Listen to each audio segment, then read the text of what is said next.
Eu convido vocês a abrir a palavra do Senhor no livro de Jó, logo no primeiro capítulo, e mantenha aberta a palavra no livro de Jó, Jó capítulo 1. O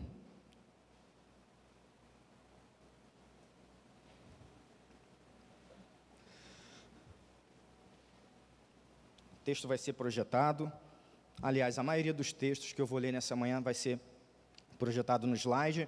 Jó capítulo 1, verso número 1. Assim vai dizer a palavra do Senhor: na terra de Uz vivia um homem chamado Jó.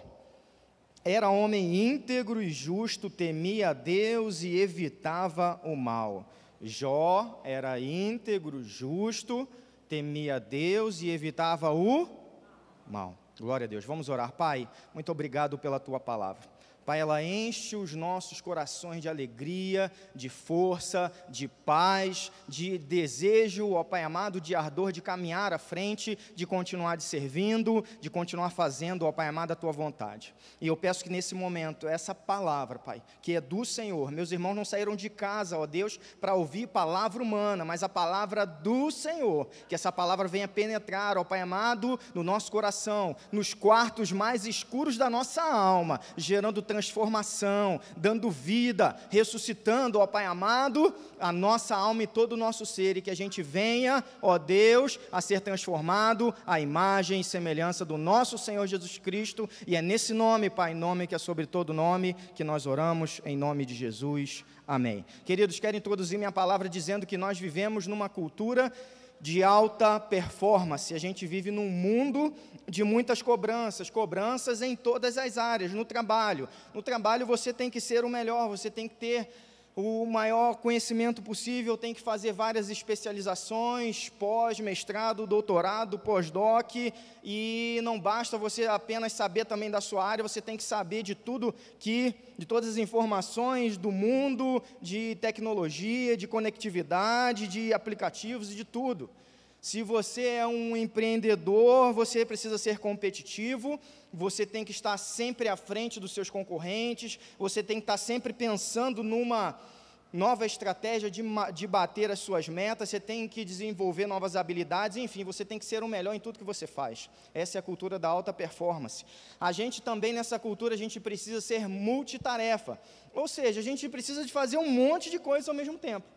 A gente tem que fazer um monte de coisa no trabalho, a gente tem que fazer um monte de coisa em casa, a gente tem que fazer um monte de coisa na igreja, e se aparece uma atividade a mais, mesmo que a nossa agenda esteja lotada, a gente vai aceitar, porque a gente entende que se a gente não aceitar uma nova tarefa, é sinal de fraqueza. E com isso as pessoas vão adoecendo cada vez mais. E quando a gente pensa, irmãos, em questão de multitarefa, para as mulheres fica pior ainda, não é verdade?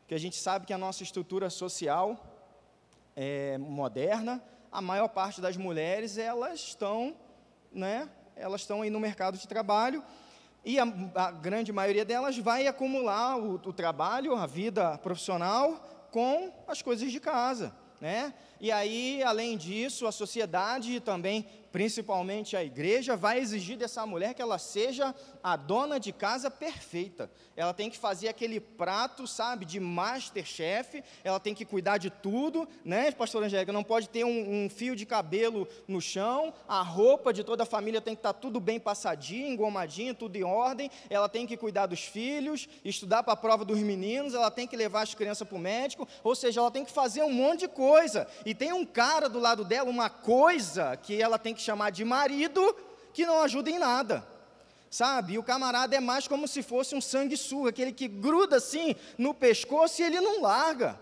sabe? Ele só quer sugar, ele não quer fazer nada, ele quer chegar do trabalho dele, e aí ele acha que ele já cumpriu todos os seus afazeres, ele quer a comidinha dele no prato, ele senta na poltrona e ele quer ver o Jornal Nacional, e quer ficar de boa assim até a hora de dormir, a mulher dando sangue em tudo, e ele não ajuda em nada.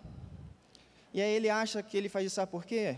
Na grande maioria das vezes, é porque ele acha que ele casou com a mãe dele, que é a mãe dele que fazia isso para ele, não é verdade? Então assim, ele ainda ele tem 40 anos, um monte de cabelo branco, mas ele é ainda um crianção.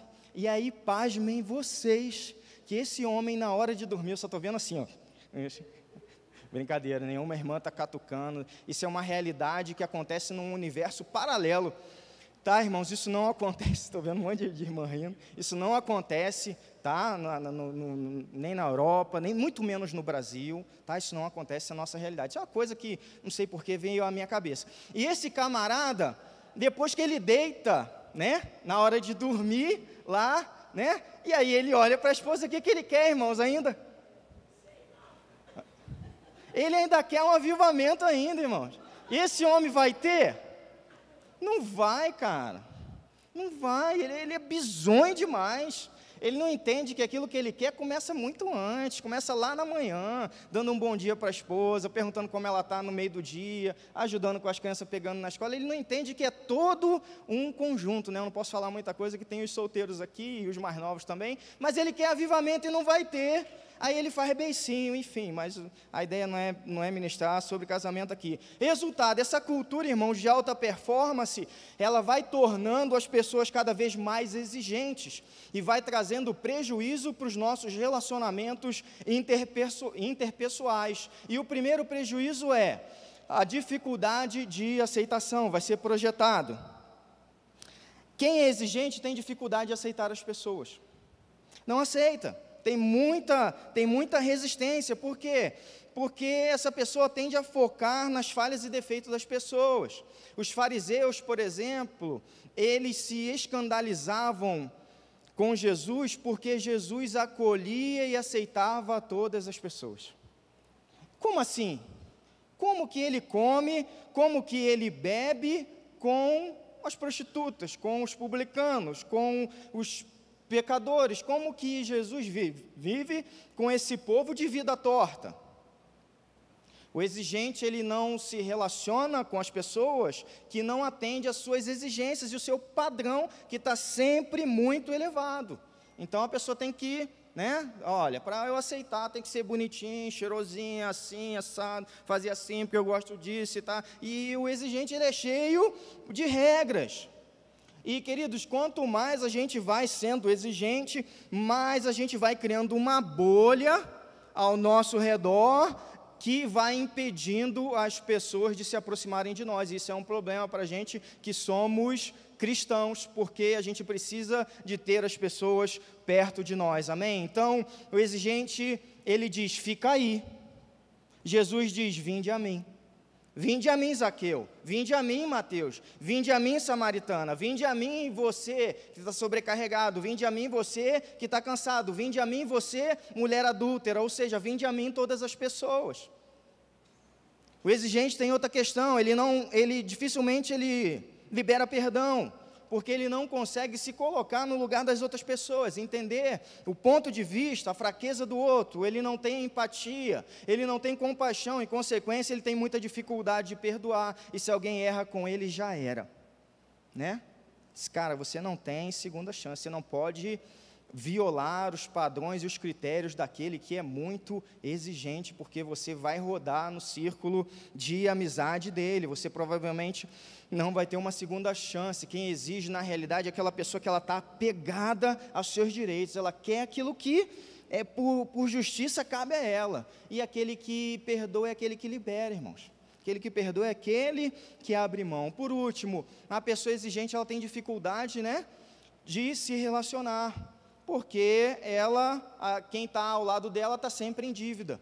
Eu tenho certeza que se alguém não vive, em algum momento da vida já teve com uma pessoa muito exigente. Cara, é desgastante, porque você nunca consegue ser bom o suficiente. Você nunca atende. Para a pessoa, nada que você faz está bom, nada presta, nada serve, e a pessoa quer sempre a figura, não importa a função dessa figura, que essa figura vai realizar na vida dela, ela quer sempre essa pessoa perfeita. Então ela quer um mecânico perfeito, ela quer, se ela é o patrão, o chefe, ela quer o funcionário perfeito, o amigo perfeito, ela quer a igreja perfeita. É verdade? Ela quer a igreja perfeita, e aí ela não se deu conta que ela não vai encontrar, porque ela está inserido na igreja, e ela fica como um macaco pulando de galho em galho, procurando essa perfeição na comunidade, e ela não acha. Ela procura um homem perfeito para casar, a mulher perfeita para casar. Vocês que são casados aí, o que a gente fala para eles ou não? A gente avisa? Avisa? Então não vai achar, irmãos. O fato é que a gente vive, porque eu estou introduzindo uma mensagem assim, porque a gente vive na era das exigências. A gente quer os nossos prazos cumpridos, a gente quer, se a pizza foi prometida para a gente em 15 minutos, se não chegar em 17 minutos já deu ruim. A gente exige das pessoas amor, atenção, honra, reconhecimento. Mas como assim? O pastor fez os agradecimentos e não fez a menção ao meu nome? Como pode isso? Isso não é possível. E aí o autor, irmãos, o Larry Crabb, ele vai chamar isso de espírito de cobrança. E esse espírito de cobrança, por mais que vocês, por enquanto, não acreditem, ele tomou a vida de Jó. E aí a gente vai olhar para a vida de Jó, para poder entender isso. A gente já conhece a história dele, a gente sabe que ele perdeu tudo que tinha.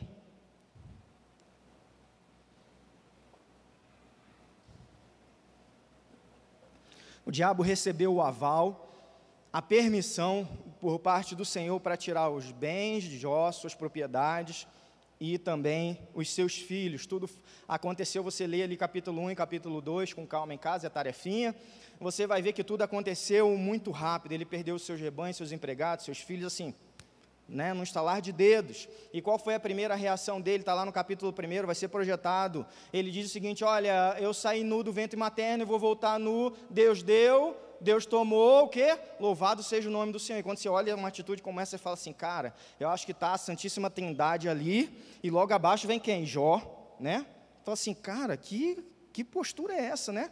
A gente fica admirado. Na verdade, depois a mulher chega para ele e fala assim: Jó, por que você está mantendo essa tua integridade, cara? Larga de ser bobo.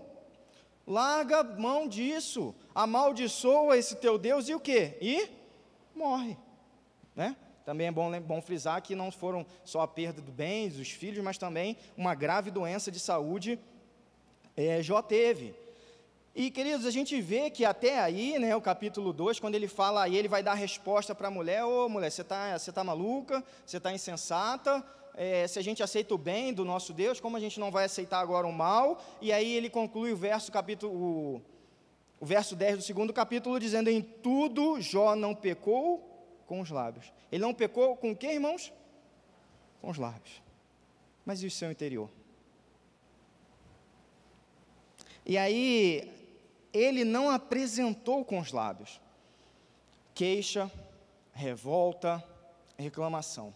Mas aí uma pergunta que começa a já intrigar a gente: será que essa retidão toda de Jó talvez não tenha sido proveniente de uma expectativa que ele tinha de Deus olhar esse bom comportamento dele e logo depois livrá-lo dessa luta, dessa provação?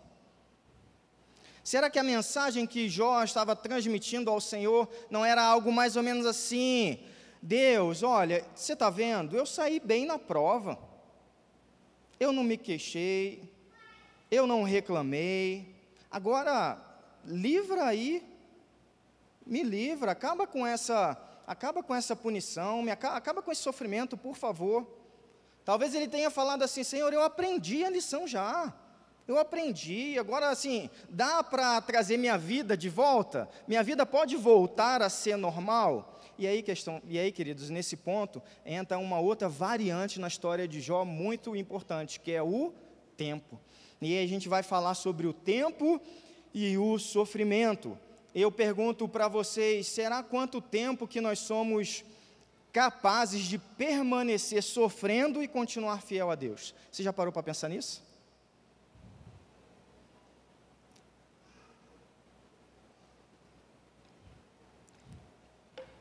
Por quanto tempo nós podemos manter a nossa integridade, sem se queixar, sem reclamar do Senhor diante da dor? A experiência, irmãos, tem nos mostrado que à medida que o tempo passa, nós não recebemos esse tão desejado alívio, vai cada vez ficando mais difícil da gente ter fé em Deus e da gente acreditar na sua bondade e no seu amor. Por quanto mais o sofrimento continua, menos nós vamos acreditando que Deus pode nos dar a vitória. E Provérbios, número 13, vai falar exatamente disso. Ele vai dizer que a esperança adiada, o que ela faz? Adoece o coração. Se eu ficar esperando muito, cara, eu vou perder as esperanças. E aí o provérbio continua, mas o desejo realizado enche o coração de vida. E aí eu coloco uma citação do Larry, do autor. Ele vai dizer assim, olha, quando tudo vai mal, e principalmente quando a situação se prolonga por muito tempo, quando o nosso coração experimenta mais dor do que alegria, somos fortemente tentados a deixar que a nossa ânsia de alívio se transforme em cobrança. E quanto maior for o sofrimento, maior será a tentação. E aí chegam os amigos de Jó, né? E aí eles chegam bem, porque o que eles fazem? Eles ficam ali, né, praticamente num luto com Jó, fazendo aquele silêncio, se compadecendo dele por 7 dias. E aí, depois desses 7 dias, o caldo começa a entornar, que aí começa a vir os conselhos, né, irmão? E aí você já conhece o nível do conselho dos caras, né? E aí ele vai dizer, vai ser projetado, Jó, é o seguinte, se fosse comigo, eu apelaria para Deus, eu apresentaria a Ele a minha causa. Você tem que fazer isso, você tem uma causa, vai lá diante de Deus, cara, vai lá, apresenta a Ele.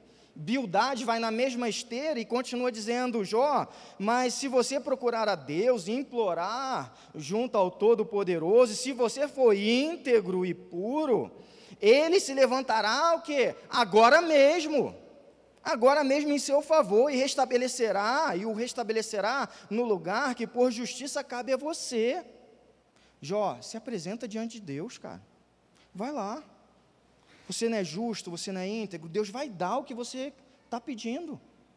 E mais, irmãos, quando a gente está falando em questão do sofrimento e o tempo, Bildade vai dizer assim, Ele vai dar agora. Olha que interessante isso. Jó, a mensagem é, Jó, se você está em integridade, em retidão perante o Senhor, se não há pecado oculto na sua vida, Jó, você não pode sofrer. E então faz o seguinte, se você está em pecado, conserta a sua vida, sabe por quê? Porque aí tudo vai voltar ao normal, e vai voltar quando? Agora mesmo. E aí, irmãos, eu passo para o ponto da palavra, onde eu quero dizer que a cobrança, ela vai surgir nessa barganha não atendida. Jó sabia que ele não estava em pecado, só que ele, ouvindo esses conselhos, começou a despertar nele esse espírito de cobrança. E, irmãos, isso é algo que pode entrar na nossa vida de forma muito sutil. Os amigos de Jó estão propondo a ele, na realidade, um relacionamento com Deus baseado na barganha. Jó, se você fizer isso por Deus, Deus vai fazer aquilo por você. É uma relação lógica, cartesiana, que se você tomar tal atitude, Deus vai tomar aquela outra em seu favor. E, irmãos, pior de tudo, no tempo em que a gente vive, é que está cheio de amigo de Jó espalhado por aí. E amigo de Jó, muito amigo de Jó, liderando a igreja do Senhor. E aí sabe o que esses caras fazem? Eles fazem assim, olha, hoje é o dia da sua resposta. Porque foi o que Bildade falou, olha, agora mesmo. Hoje é o dia da tua vitória. Deus vai te dar. É só você vir aqui na nossa reunião. É só você participar da nossa corrente de não sei lá quantos dias. É só você trazer tudo o que você tem diante do Senhor, porque Deus vai ter que te atender. É uma exigência, irmãos, clara e explícita diante do Senhor. Eles vendem a informação, eles vendem o peixe, que eles conseguem manipular o sagrado. Eles têm aquele acesso direto ao Senhor de forma que as demais pessoas não têm, e conseguem fazer Deus, fazer algo pela nossa vida que Deus não deseja. A gente sabe as artimanhas, a gente sabe o caminho, olha, vem para cá com a gente, e Deus vai te restabelecer no lugar que é seu, por justiça. Barganha, irmãos, é a barganha evangélica, é isso. E aí o que me surpreende é ver um monte de crente e que a gente esperava um pouco mais de maturidade, está se alimentando dessas coisas. está seguindo em rede social, está vendo palestra no YouTube.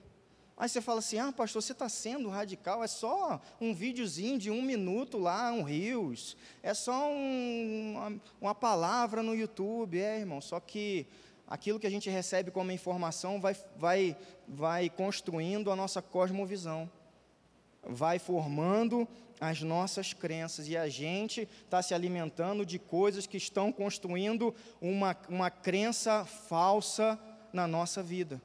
E a gente vai, um dia a conta vai chegar, a gente vai pagar o preço por isso.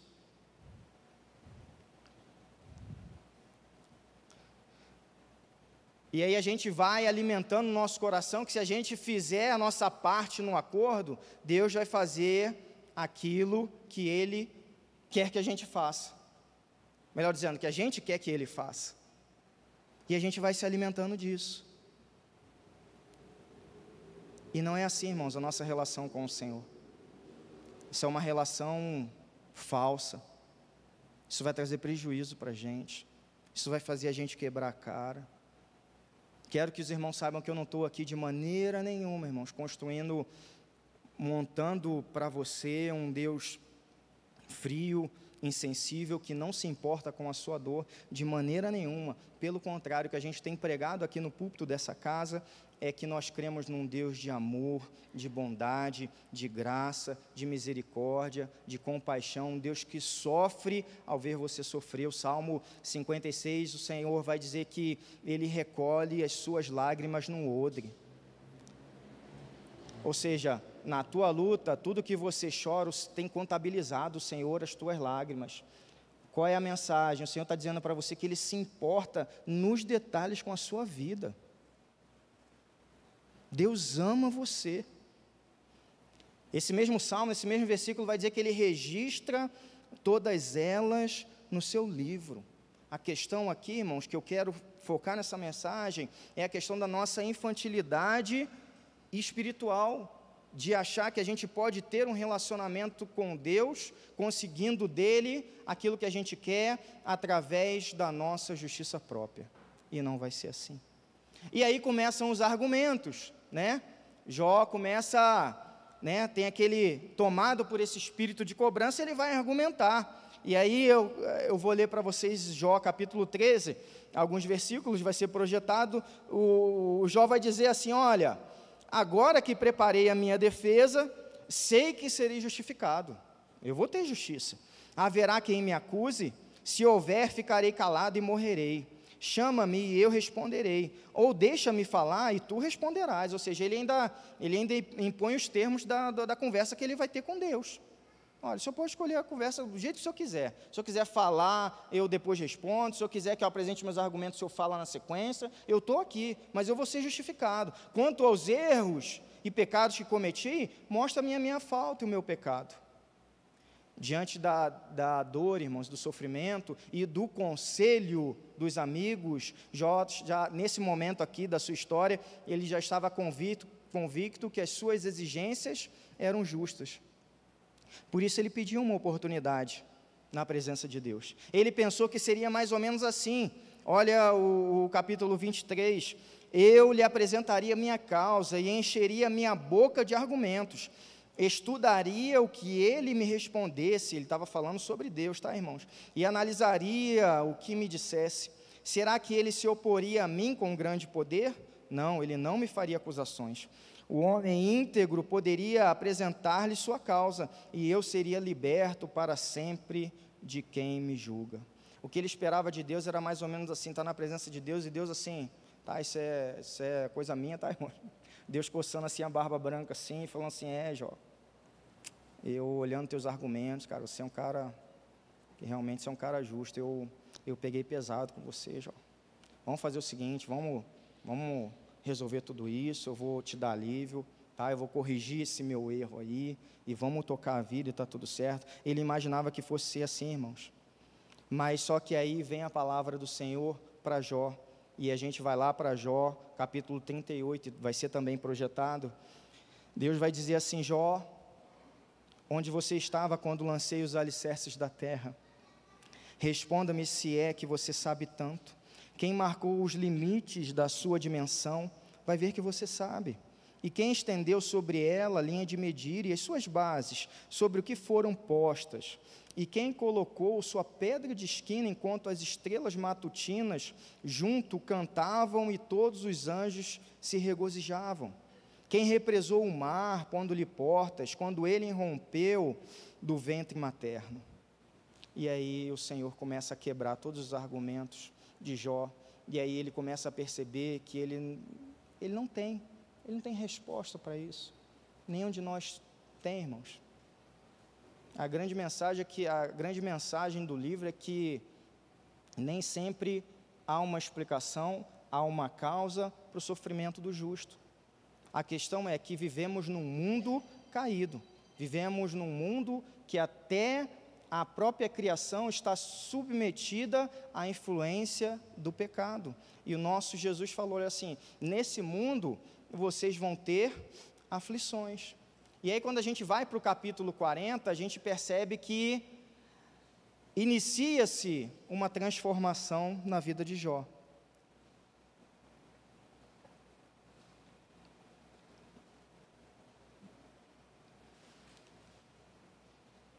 Ele começa a se quebrar, ele começa a baixar a bola, ele começa a dizer: Senhor, eu sou indigno, como posso te responder?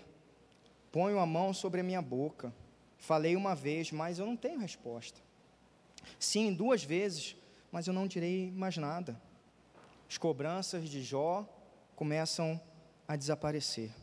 O que Deus disse para Jó, e está nos dizendo nessa manhã, é que por mais intenso que seja o nosso sofrimento, e eu sei que existem sofrimentos horríveis, e por mais íntegros e retos que nós sejamos, não se justifica a nossa atitude de cobrança, de exigência diante do Senhor. Com isso, eu não quero também desencorajar você de orar de maneira nenhuma, porque o Senhor Jesus falou que a gente buscasse, que a gente batesse e que a gente procurasse. Ore com fervor, ore com todo o seu ser. Pode apresentar sim a sua causa diante do Senhor, mas não com um espírito de exigência ou de cobrança. Para finalizar a minha mensagem, eu queria rapidinho colocar 3 pontos em que vão nos ajudar a vencer esse espírito de cobrança. E o primeiro é: a gente precisa tratar o orgulho. Jó 41, ele vai dizer: com desdém olha todos os altivos, reina soberano sobre todos os orgulhosos. O orgulhoso, ele é exigente, irmãos. Ele acha que tem todos os direitos. E a base para um relacionamento saudável com o Senhor é a humildade. A humildade nos faz entender que Ele é Criador, nós somos criaturas. Faz a gente compreender que Ele é Deus e nós somos homens. Que os pensamentos de Deus são mais elevados que os nossos pensamentos. Que os caminhos do Senhor são mais elevados que os nossos caminhos. O Senhor foi duro na resposta que a gente viu aqui a Jó. O Senhor foi firme, de certa forma até sarcástico. Por quê, irmãos? Porque Deus rejeita os orgulhosos, mas concede graça aos humildes. O apóstolo Tiago vai dizer essa mesma coisa. Tiago 4, verso 6, também está no slide. Deus resiste aos soberbos, mas os humildes Ele concede graça, irmãos. Graça. Graça é a base para o nosso relacionamento com o Senhor. Senhor, eu estou aqui. Senhor, eu confio em Ti. Senhor, está doendo muito, muito. Eu peço a Tua ajuda. Por favor. Não nos meus méritos, não na minha justiça, eu não tenho, Senhor, mas nos méritos de Cristo Jesus, nos méritos dEle, me ajuda, me socorre. Essa é a postura de humildade de nós, filhos, na presença do nosso Deus. Segundo, a gente precisa buscar, irmãos, contentamento. Filipenses, o apóstolo Paulo vai dizer: pois aprendi a adaptar-me a toda e qualquer circunstância. Sei o que é passar necessidade, sei o que é ter fartura. Aprendi o segredo de viver contentamente em toda e qualquer situação, seja bem alimentado, seja com fome, tendo muito ou passando necessidade, pois tudo posso naquele que me fortalece. O contentamento é essa virtude, irmãos, que nos dá a alegria de viver, mesmo na luta, no deserto, na dor ou na tempestade. Isso é o contentamento. Mesmo que a gente acorde e no café da manhã só tenha ali um pão francês com manteiga e um golinho de café, mesmo assim a gente está alegre. É o contentamento que faz a gente viver sem reclamar, sem murmurar, sem questionar o Senhor. Sabe por quê? Porque a gente entende e a gente crê que aquilo que a gente precisa, o Senhor vai prover. Porque o Senhor é Jeová Jiré, aquele que provê. Amém, irmãos? Então, aquilo que a gente estiver precisando na nossa caminhada, a gente vai ter do Senhor, seja no momento presente ou seja lá no futuro. Talvez você tenha seus medos e suas dúvidas em relação ao seu futuro, à vida profissional, enfim, casamento dos filhos. Irmãos, lá no seu futuro o Senhor já está. Ele já está pronto lá no futuro, porque o Senhor não está preso ao Cronos, Ele está lá na frente já providenciando aquilo que você precisa. Ele já está lá, irmãos. Eu posso viver contente, eu posso descansar, eu posso viver despreocupado, eu posso ter muito num dia, e no outro eu não posso, talvez eu não tenha nada, não importa. Tudo eu posso naquele que me fortalece. Eu aprendi assim a viver dessa maneira, a me adaptar, porque o Senhor está sempre comigo, eu sei que eu posso me adaptar, sei que a presença dEle é comigo, sei que Ele está comigo e não vai me faltar. Número 3, para terminar, e a gente ora, a gente precisa tratar o orgulho, a gente precisa buscar contentamento, e por último a gente precisa recorrer à graça.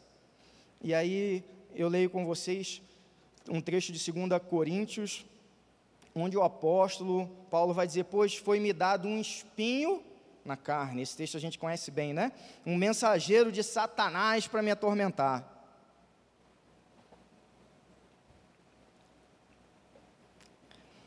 Três vezes roguei ao Senhor que o tirasse de mim, mas Ele me disse: minha graça é suficiente para você, pois o meu poder se aperfeiçoa na fraqueza, irmãos. Talvez você tenha algo na sua vida que você deseja muito que seja mudado, algo que você julga receber do Senhor para ser feliz. Senhor, eu preciso disso para eu ser feliz. Talvez seja uma cura de uma enfermidade, uma oportunidade de emprego, talvez seja o conserto de um relacionamento com alguém que você ama, talvez seja um filho para perto, e aí você fala: Deus, tira esse espinho, sabe, está encravado, está doendo. Deus, eu quero ser feliz. Deus quer que você seja feliz, irmãos. Deus quer a sua felicidade. Ser livre do espinho faria Paulo mais feliz, sim ou não? Sim ou não, irmãos? Sim. Paulo teria alívio sem esse espinho, sim ou não? Sim. Paulo, sem esse espinho em sua carne, ele estaria mais realizado? Sim ou não? Sim. Mas Deus não tirou o espinho. Deus não tirou. Deus não fez o que Paulo pediu. Maturidade, irmãos, maturidade cristã, uma vida transformada, vai entender que nem sempre a gente tem da parte do Senhor aquilo que a gente deseja. Mas você pode ter certeza que o Senhor sempre vai dar uma solução para os seus problemas. A solução talvez seja diferente daquilo que você espera, mas você pode ter certeza, e isso olhando para as Escrituras eu posso garantir, Deus vai trazer solução ao seu problema. Qual foi a solução que o Senhor entregou a Paulo? O Senhor falou: Paulo, abre os olhos, Paulo, e entende que o mais importante você já tem. Paulo, você tem a minha graça, é ela que te sustenta, Paulo, é ela que te leva à frente. Paulo, é a minha graça que te fortalece. Paulo, a minha graça se aperfeiçoa na sua fraqueza, ou seja, ela se sobressai na sua vida, ela se potencializa. Paulo, você está fraco, recorra à graça. Irmãos, a gente como igreja do Senhor, a gente já tem tudo que a gente precisa. Tudo! porque o Senhor derramou graça sem medida sobre a igreja, sobre a nossa vida, e por isso que Paulo vai dizer a Timóteo: olha, jovem Timóteo, fortifica-se na graça que há no Senhor Jesus. Você precisa da graça, Timóteo. Pastor, eu estou achando que eu não vou conseguir. Graça, bate a porta da graça sem cessar, com humildade. Deus me ajuda. Pastor, eu não estou suportando a dor. Pastor, o câncer dói. Ver quem eu amo desfalecendo dói. Graça. Ai, irmãos, a gente não conhece ainda esse oceano da graça. A gente ainda não mergulhou nesse oceano da graça do Senhor, irmãos. A gente ainda não entrou nesse nível, irmãos, que faz a gente considerar que tudo que é aqui vai passar e que nada mais tem valor a não ser o Senhor. E que por mais que a gente sofra, por mais que venha injustiça, por mais que Satanás aponte o dedo no nosso rosto, o Senhor vai estar conosco, e a gente vai poder viver, e mesmo assim a gente vai poder ter alegria no Senhor, irmãos. É a graça.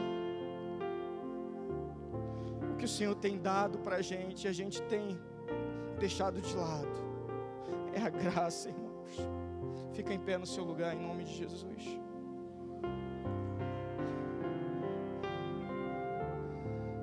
A graça nos dá poder, irmãos. A graça é o favor imerecido do Senhor. A gente não pode avançar sem ela. A gente também não a merece, por isso que nós dizemos que é o favor imerecido. É ela que nos leva, irmãos, além dos nossos limites. É ela que faz com que a gente não venha a desistir, é ela que nos leva a suportar a dor mais intensa dentro da nossa alma. É com a graça que eu posso dizer: Senhor, eu posso todas as coisas, porque o Senhor, através da tua graça, me fortalece.